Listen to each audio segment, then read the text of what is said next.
Magasala kung okay lang, kapag hindi siya magasala, na katotohanan na ang sabi ng Allah, fawailul lil musallin, sila ang magiging dwellers of wail. At ano yung wail? Ano yung wail, anak? Nana at dugo na kumukulo kasama ng fluid na nanggagaling sa lalaki at babae na nahulog sa neraka jahanam na nagsisina. Yung fluid mula sa kanilang private part, wa na'udhu billah, astagfirullah ladim, sarili mong dura, hindi mo kayang, right? Minsan hindi mo kayang lunukin. Wa na'udhu billah, imaginein mo, kumukulo, na dugo, nana, at galing sa fluid ng mga nagisina, yun ang naraka ng mga taong na nagsasala, pero sahon. Ano pa? Masalakakum bisaqar. Sabi ng mga malaikat, ano ang dahilan? Bakit kayo nahulog sa pangalawang klase ng neraka jahanam? Sakar. Ano ang dahilan? Bakit kayo nandito sa sakar? Anong unang-unang sasabihin nila? Lam yakun minal musallin, because we are negligence of our salah. We don't care about our salah. Dahil hindi kami nagsasala.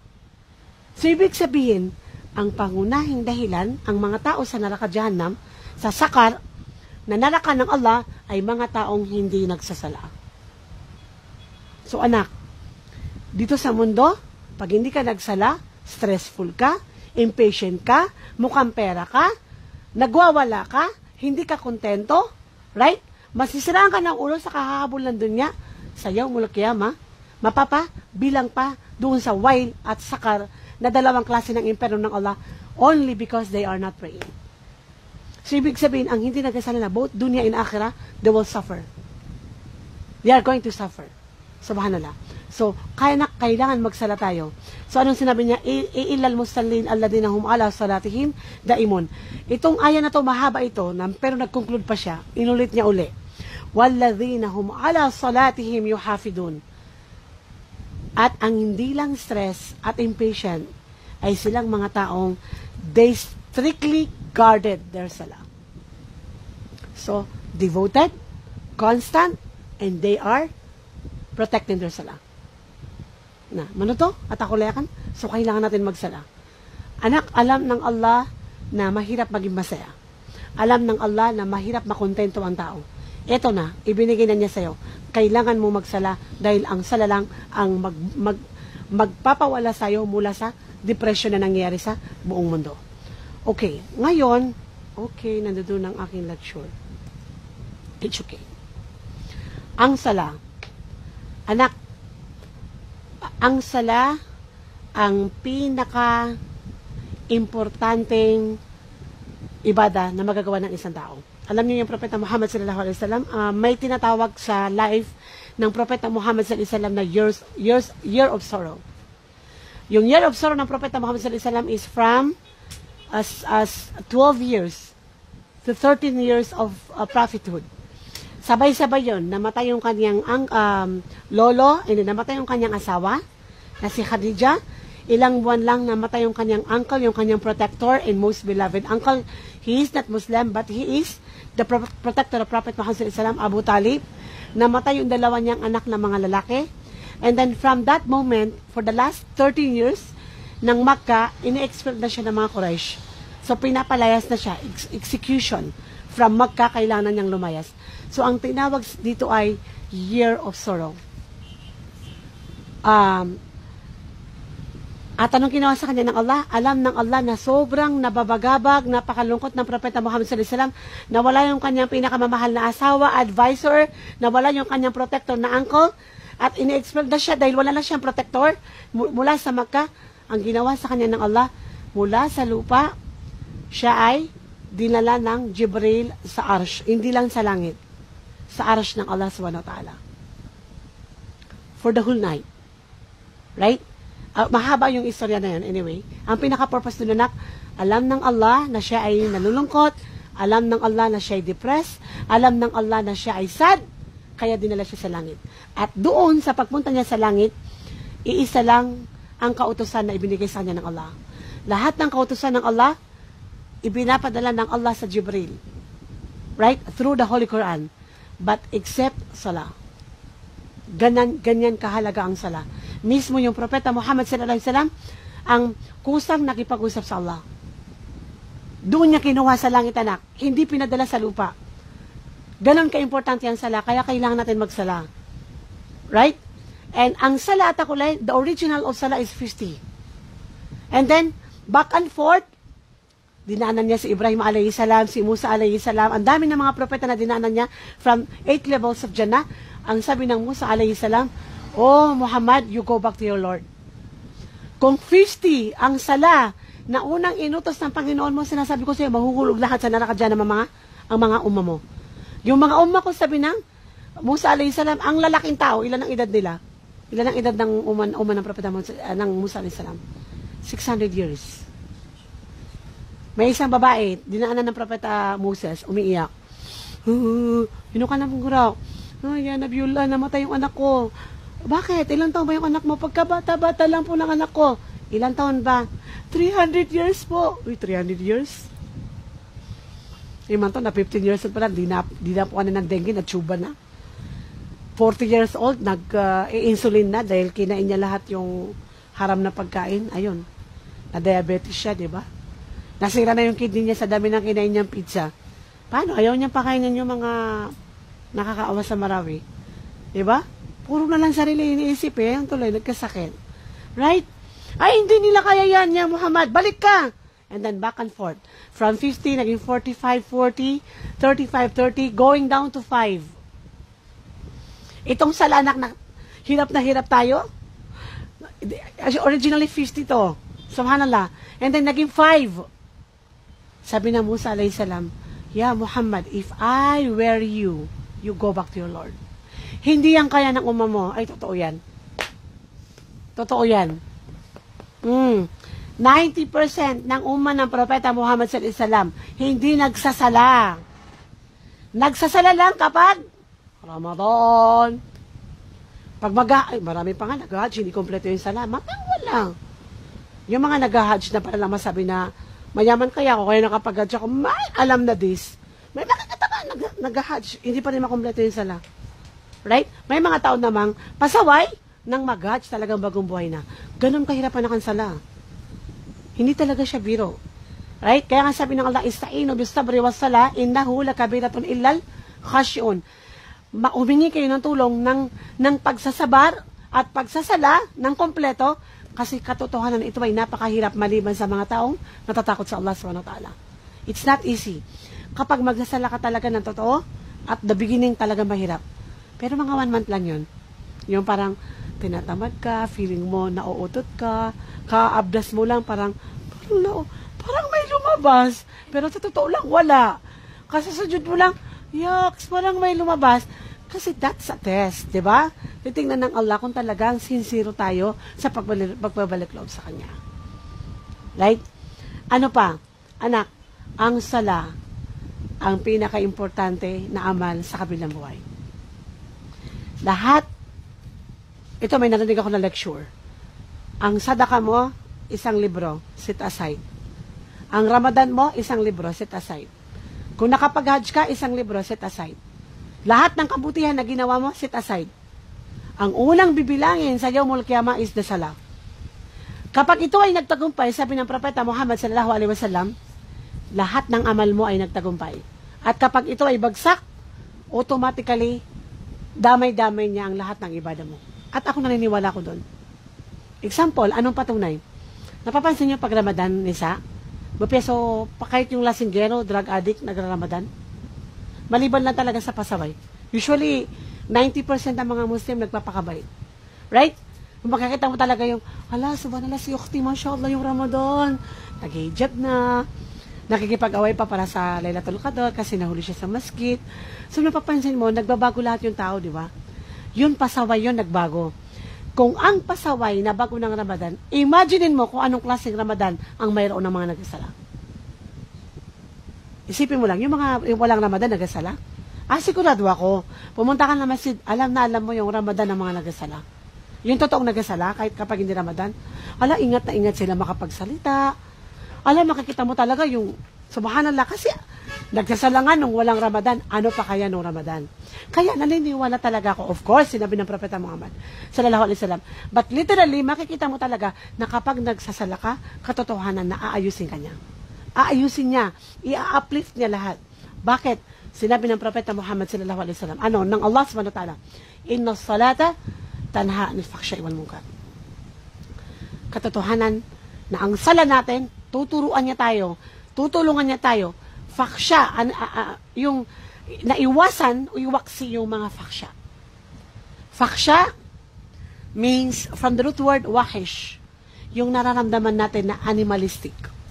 Ano tong animalistic na to? Anong example na to? Animalistic deeds, Nisa.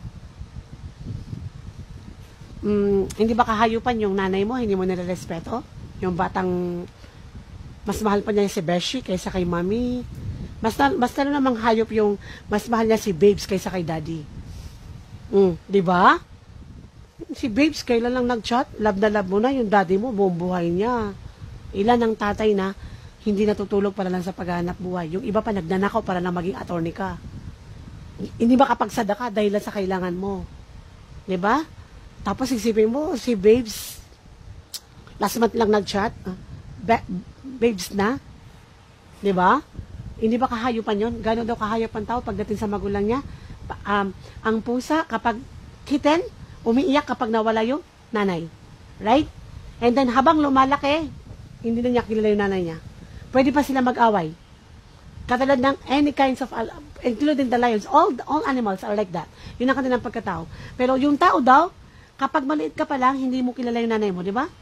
Pero habang lumalaki ka, na parang, di ba, yung nakita niyo yung mga bata, yung mga baby na, kung may younger, kasi ang nanay na ka, nabukida. Pero kasi pakiramdam niya, mamamatay yung nanay, mamamatay ako dahil yung nanay ko, mawawala. Pero, habang lumalaki, mas lalo niya minamahal yung magulang niya. Pero tinama mga bata ngayon, habang lumalaki na wala nang pakialam sa magulang niya. Parang, okay lang. Hindi naman kita kailangan. At ako lay, sabi ng Propeta Muhammad sallallahu alaihi wasallam, sabi ng isang sahaba, Ya Rasulullah, ang tatay ko na Kalyus, ibig sabihin, walang kwenta. Pagkalak-lak ka ama. Yung tema na to. Walang kwenta, walang karapatan maging tatay. Sabi ng Propeta Muhammad sallallahu alaihi wasallam, kahit ang magulang mo ay Kalyus, na kailangan mo pa rin siyang irespeto, at kailangan mo pa rin maging mabait sa kanya. See? Ano ba mga loksyo? Na kapag ang isang bata na walang respeto sa magulang, kasi pag walang respeto, walang kindness, right? At ang ginamit ng Allah subhanahu wa ta'ala na wabil walidayni ihsana. So pag ganun ang bata, na kahayupan yun anak. Right? Ano pa yung ibang kahayupan na ginagawa ng tao? Ang pinakamalaking kahayupan ng tao is yung sexual desire. Yung mga Hudyo, para sa kanila, lahat ng Hudyo, the best of the people. Yun ang paniniwala nila. At kapag hindi ka Hudyo, para sa kanila na animal ka. Ganon kataas ang tingin nila sa tao. At bakit daw yung hindi Hudyo na kaya niyang maging sobra pa sa hayop? Dahil ang special daw na putahe na gustong-gusto ng tao na sexual intercourse. To the point na kapag natikman niya, na uulit-ulitin niya. At makikipagtalig siya sa hindi niya asawa. So, kapag ang isang babae o lalaki nakipag-date at nakipagtalik sa hindi niya asawa, that is animalistic.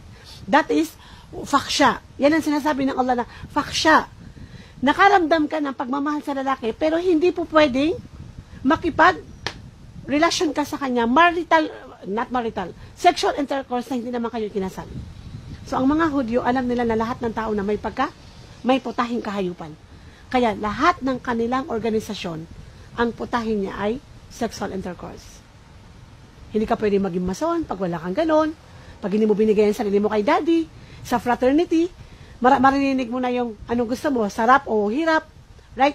At kahit yung mga organisasyon na pinanggalingan ng mga Hudyo, like yung Shia, na ang special na putahin ng kanilang akida is Carbonanites.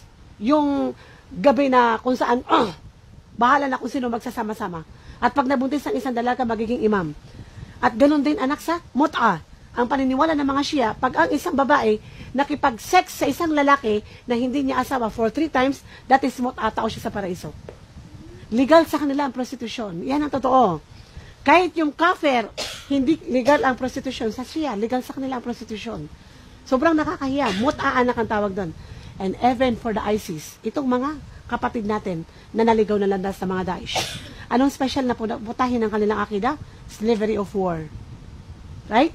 Kaya napansin mo, dalaga na maranaw, hindi pwede mapangasawa, sumama lang sa kanila sa siege, Allahu Akbar, may asawa na kagad. Namatay ang asawa niya, kunwari, napangasawa na naman ng panibagong lalaki. Right? Kaya lahat anak ng ginagawa ng mga Hudyo na organisasyon, both in Islam and non-Islamic, ang pinakaputahin niya ay sexual intercourse. Zina. Kasi alam nila na ang pinakakahayupan na magagawa ng tao ay mahilig ang tao sa sex. Kaya nga ang gluttony of sex, sabi ni Ibn al-Qayyim, that is really the one who really poison the heart of everyone. Kaya mapapansin mo sa internet, sa website, sa pornography, sa mga movie, Korean telenovela, ano pinaka-special na putahin niya? May bed scene. Sabi ng isang bata, pumasok yung tatay. Nakita niya, nanonood yung mga anak niya ng mga dalaga ng love story. Sabi ng papa niya, mga anak, ba't kayo nanonood ng ganyan? Ay, pa! 1 minute lang naman yan. Pero ang laki ng lason na matututunan mo sa movie na to. So, yung tatay niya, hindi na siya nagsalita. Gumawa siya ng cookies habang nanonood yung mga anak niya. Pagkatapos sabi niya, oh mga anak, I bake a cookies for you. Ano sabi ng mga bata? Wow! Thank you pa. Tapos sabi ng tatay niya, oops, wait lang. Bago niyo kainin yan, gusto ko munang malaman ninyo na 99% ang cookies na yan ay halal. Pero yung 1% nilagyan ko ng tain ng daga. Sabi ng mga bata, yucks! Hindi na ako kakain! Ba't mo nilagyan ng tain ng daga? Sabi niya, exactly anak. Yung mga pinapanood niyo na love story, 99% ang sabi niyo may learn lesson. Pero yung 1% na nakita mo na bed scene, hindi mo alam, kinokontaminate niya ang pagkatao mo, ang puso mo, ang utak mo. Kahit na hindi ka in love, naalala mo tuloy yung chatmate mo. Kahit na wala kang nararamdaman na animalistic desire, right? Biglang naisip mo, diba, pag nakakita ka ng bed scene, lahat tayo nakapanood ng scene, right? May Allah forgive us. Pag nakakita ka ng lalaking, maghahalik ka na parang may electron. Hindi ko alam, ano saan nagagaling yung mga electron na yon? Binubuhay niya yung pagkababae mo. Hey, di ba? Pati yung mga kanta, minamahal, tumipad na, too much love will really kill you. See, di ba? So anak, lahat, because the Hudyo owns the world today, at lahat ng putahe ng any companies na hawak ng mga Hudyo, ang pinakaputahe niya is to enhance the sexual desire of everyone. So ngayon, sinabi ng Allah subhanahu wa ta'ala, inna salata tanha al-fakhsha wal munkar. Katotohanan na yung totoong nagsasalalang, ang maiwawaksin niya yung nararamdaman niyang animalistic. Mai-inlove ka, of course kasi babae ka, pero hindi mo i-entertain yung nararamdaman mo because your salah will prevent you. Wal munkarat at yung mga mungkar, lahat yung may kahinaan, walang perfect. Right? Iba yung kahinaan mo, iba yung kahinaan ko. Siguro pagkatawanan mo yung kahinaan ko, pero pagkatawanan ko rin yung kahinaan mo. Pero all of these weaknesses, parang ang pakiramdam natin, it will really parang dinadrag niya tayo downwards, right? Pero, inshallah, alam mo na yung pasyente mo, nagsasala, hindi siya makagalaw, i-remind mo siya, Daddy, salatul maghrib na po, i-abdas kita, magsambayang na po kayo. Anak, alam niyo ba yung jihad? Kapag totoong may jihad, yung panahon ng Propeta Muhammad sallallahu alaihi wasallam, paano sila nagsasala? Porque ba may jihad, hindi pwedeng magsala? Anak, nagsasala sila. Nagsasala sila. Kung may 100 na mujahidin, yung 50 mujahidin, magsasala ng 2 rakat ng duhur. Yung 50 mujahidin, nakikipaglaban sa kaway. Pagkatapos magsasalam yung 50 mujahidin, magre-replace yung 50 mujahidin, sila na naman na makikibaka, at yung 50 mujahidin, they will continue the 3rd and 4th rakat of Salat al-Duhur. So kung mismo yung nakikipag-jihad, hindi sila pinapayagan ng Allah na hindi magsala, ikaw pa kaya na nagbabar exam? Ikaw pa kaya na nakaupo lang? Anak, sobrang mahirap at akulekan. Kapag hindi ka nagsala, ang higaan mo, ang damit mo, ang kinakain mo, lahat ng dinadapuan mo sa lupang ito, all of these things, cursing those people who don't pray. So anak, mahirap kapag isinumpa tayo ng mga creation ng Allah. Higit sa sumpa ng Allah, mahirap at akulakan. Alam mo, sabi ng Allah subhanahu wa ta'ala, katotohanan ang tao na napaka-ungrateful. Right? Binigyan namin sila ng paningin, ng mata, ng tainga, ng sudur. Kalilang mata shukuro, napakaliit na nagpapasalamat sa kanila. So at akulakan, kailangan natin magsala. We need to stand in prayer. Hindi dahil kailangan mo ang Allah sa bar exam. Kung hindi ito yung purpose ng buhay mo. Kung hindi ito lang yung pamamaraan para makayanan mo ang lahat ng pagsubok ng Allah. Ang sala lang ang tutulong sa'yo para pagbinigyan ka ng Allah ng biyaya, ng mga whatever the provision, ng posisyon, anumang biyaya ang ibigay ng Allah nang hindi ka makalimot at hindi ka ma-depress. Pinag-usapan natin last week. See? Job Steve, 7 billion ang kayamanan niya. Dollar. Anak, isipin mo, trillion sa pesos ang kayamanan niya. Mas mayaman siya kay Henry C. Alam natin, 1/4 ng Pilipinas pagmamayari ni Henry C. Mas mayaman si John Steves. Pero anak, mamamatay na siya. Ano sabi niya? Namatay sa pancreas cancer. Ano sabi niya? May nagawa ba sa kanya ang kayamanan niya? Pero tayo anak, napakaswerte natin. Bilang pasasalamat sa Allah, sa dami ng nilikha ng Allah, ikaw yung naging Muslim. Ang sala anak para sa sarili mo, para sa tagumpay mo. At dahil alam ng Allah na nakakalimutan mo siya, dahil tao ka, katulad ko, anong ginawa ng Allah? Yung adhan, anak, isipin mo, with His mercy, yung adhan, ginawang, sa mga non-Muslim, bell, right? Kapag tinatawag nila yung mga non-Muslim na pumasok sa simbahan, tayo anak, hindi bell, as in literally, Allah is calling you, Allahu Akbar, Allahu Akbar. Indeed, Allah is greater than your studies, than your review center, diba? Than your bar exam.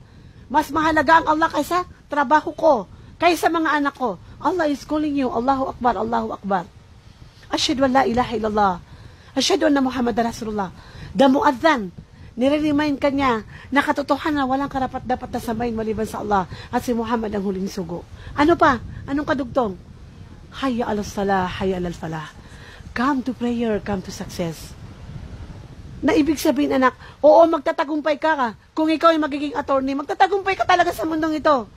Pero yung tranquility, yung free of depression, yung totoong masaya na hindi peke, yung totoong tagumpay, hindi mo makukuha without salah.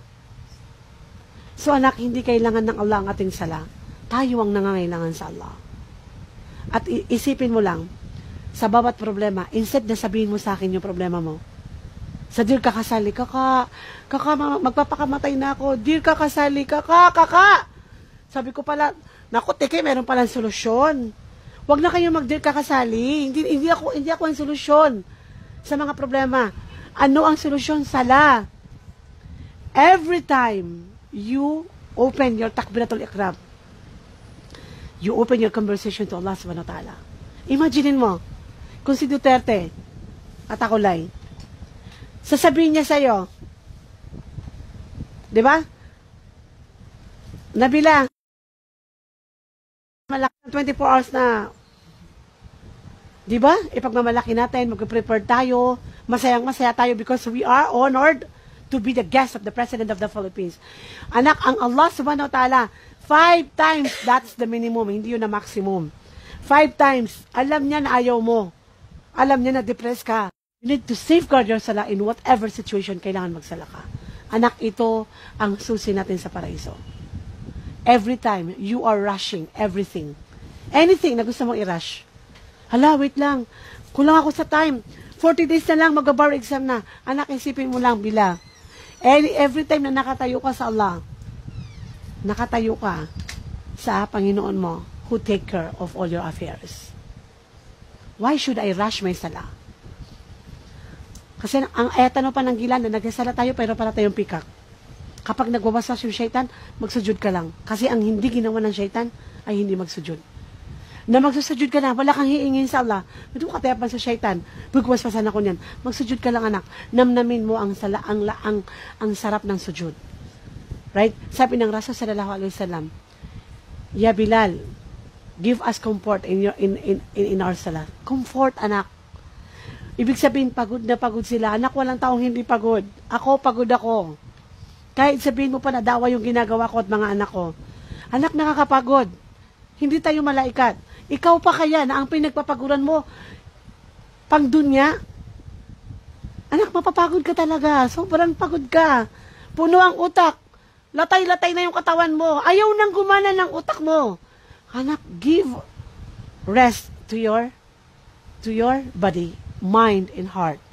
Hindi kit-kat ang kailangan mo. Sala ang kailangan mo. Ha? Magsujud. Magsujud, anak. Ang Rasul sallallahu alaihi wasallam, ang most beloved ng Propeta Muhammad sallallahu alaihi wasallam are women and salah.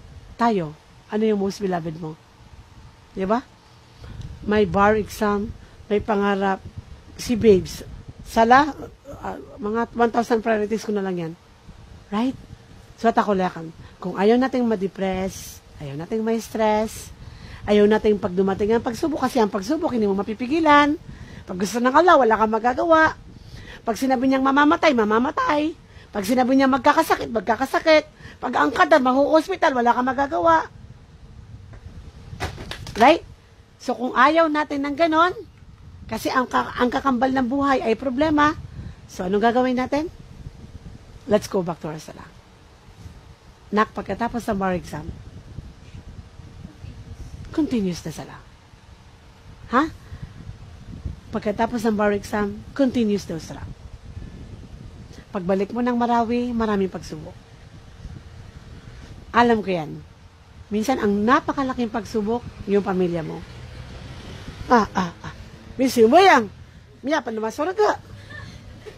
Ay, katawya ka ng tekay na namin yung attorney ka. Ito nagyan ka ba kami muli ustad? Parang, minsan nasishock tayo na instead na i-praise tayo because we change from good to better people. Diba? Ideal Muslim. Na sobrang shocking na yung magulang mo pa, yung kamag-anak mo pa yung ibabash ka. So, it's okay. That's part of the trials, right? Be more prayerful after the bar exam. Right? At hindi ang niya mo ay magiging prayerful ako kasi naghihintay ako ng result. No, it's not enough. Do it for the sake of Allah. The last but not the least, when you perform your salah, sabi ng isang as long as you are holding your salah, you are holding the key, your key to success. You are holding your key to Jannah. Nak, mawala ng lahat. Wag lang ang salah. Bumababa ang iman. Totoo. Yazid wa yankus. Walang tao na ang iman niya na constantly the same. At mas lalong walang tao na ang kanyang iman ay gumaganon maliban sa mga propeta. Right? Yazid man yan ko sa mga tao. Pero anak, mawala ng lahat, wag lang ang sala. Especially kapag may mga gathering. Right? Dito tayo mahina eh. Di ba, Tike?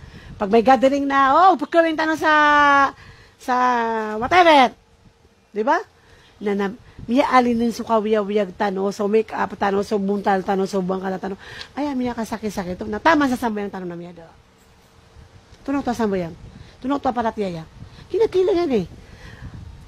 Pumamasa ko, sumong ka sa gaysa no. Miya kada-kada lang branaw na kuma din sa wakto na pagpasok mo ng CR na walang nag-ablas. Ako talaga nalulungkot ako. Nalulungkot ako. Bakit? Kasi nasa Iligan ka. Sino man tao sa Iligan? Maranaw. Makikita mo talaga very few people are praying. Pumunta ka ng Sintrio. Niya kada-kada lang branaw. Miya umasaba ka to? Dataw sa maskito. Dataw sa musala. Kitang-kita mo, Maghrib time. Siguro pwede pa yung Dohar. Right? Kasi pwedeng mamaya siya magkasala. Pero sa Maghrib, kitang-kita mo. Sentrio, Maghrib, walang tao sa masala. Nakakalungkot. Anak, ito yung pinakamalaking problema natin. Literally, we are Muslim only by tongue. Right?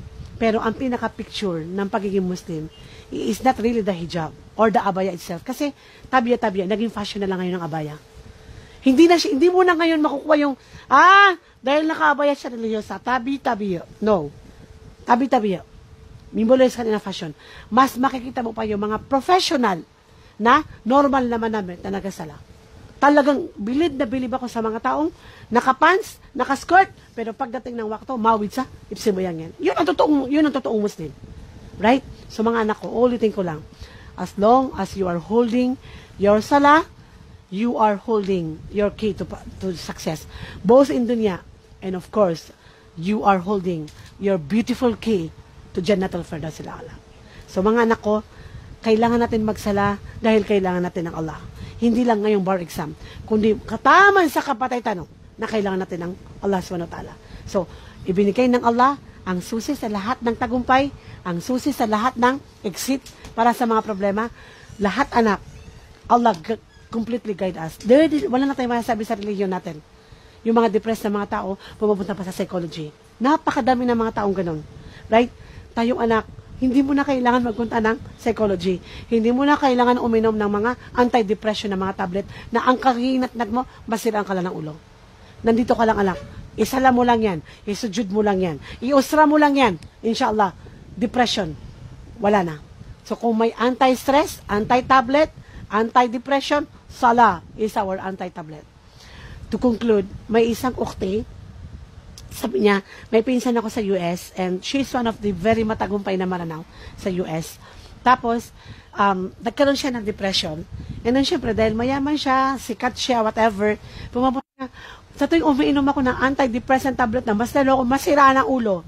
So, nung natatakot na daw siya, di ba, kasi lumalala yung depression mo, di ba, para ka na nasisira ng ulo, para may narinig ka, whatever, etc., etc. O, inom ka ng gamot. Pag hindi ka gumaling, tataasan yung dose. Ano mangyari sa'yo? Magiging drug addict ka na. Right? Alam mo, napilitan daw siya, wala siyang choice. Nakita niya yung holistic psychologist, na Muslim, Islamic psychologist. Alam mo, sabi niya, Tike, subhanallah, pinahirapan ko pa yung sarili ko. Ang solusyon lang pala sa problema ko ay dahil masyado akong malayo sa Allah. Nakalimutan ko ang Allah dahil kinalimutan ko yung sala. So, ang sabi ng Allah sa Surat Al-Hashr, wala takunu kalladina nasallahu faansahum anfusahum.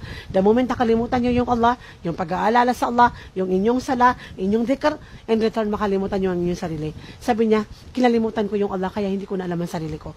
Ang solusyon lang pala ay pumunta ako sa Islamic psychologist. Alam mo, nagdadawa siya ngayon sa mga kamag-anak niya, mga prominenteng mananaw. Cousin, insan, tama na. I'm not telling you not to love dunya, but I'm reminding you to not neglect your salah. Go back to your Creator. Katotohanan, we will never be happy without Allah. Ano man ang ibigay ng Allah, ano man green money ang ibigay ng Allah, everything is incomplete. Everything will lead you to depression and anxiety if you don't know the purpose of your life. So, alhamdulillah mga anak, if dunya are experiencing manic depression, Philippines are experiencing 4 million Filipinos who are suffering from depression.